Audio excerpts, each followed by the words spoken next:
The chances of an interface fire increases as the climate warms, and this week in Kamloops, the International Association of Firefighters partnered with the federal government and the city of Kamloops, as well as with firefighters from across Canada and the United States, in hosting training sessions to help bridge the worlds of urban and wildland firefighting. Adam Donnelly captured the action as crews practiced practical skills in a Kamloops neighborhood. For residents of the West End neighborhood, coming home to see fire trucks, hoses, and more than a dozen firefighters on your street could be a little concerning. Thankfully, today's fire is a simulated one. These firefighters are taking part in a training program hosted by the City of Kamloops and the International Association of Firefighters, meant to prepare them for what to do should an interface fire happen in their community. We talk in this course a lot about evacuations and public safety, because that's key to any responder's priorities.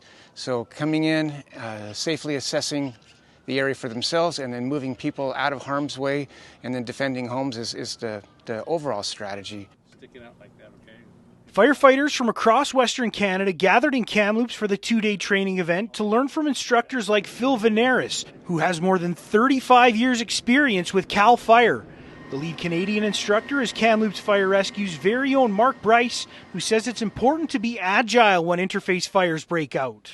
It all depends on what the fire is doing, but time is the most important thing in any of these incidents. How much time do we have, or how little time do we have to do what we need to do, right? So the quicker these guys can move around in an interface area like this and redeploy their hose, the more houses potentially that they could help protect. The ultimate goal of wildland firefighters and structural firefighters might be similar, but the training and terminology can be very different. You might want to drain it as you're packing it, but I'll leave that up to you guys. Todd Durham, another CAL FIRE vet and IAFF trainer, says it's important to note those differences in order to help bridge the gap. Simply stated and respectfully stated, it's a fire in a box. It's not necessarily moving. Where a wildland urban interface fire, the fire's out of the box, and now it's moving. Now you have structure fires and other hazards and risk as well, as it impacts power, infrastructure, traffic, so on and so forth. The IAFF partnered with the City of Kamloops, Kamloops Fire Rescue, and Natural Resources Canada to help offer this important training to these firefighters. Training that appears to be more important as each new fire season comes around. BC Wildfire is very resourced out on a lot of fires.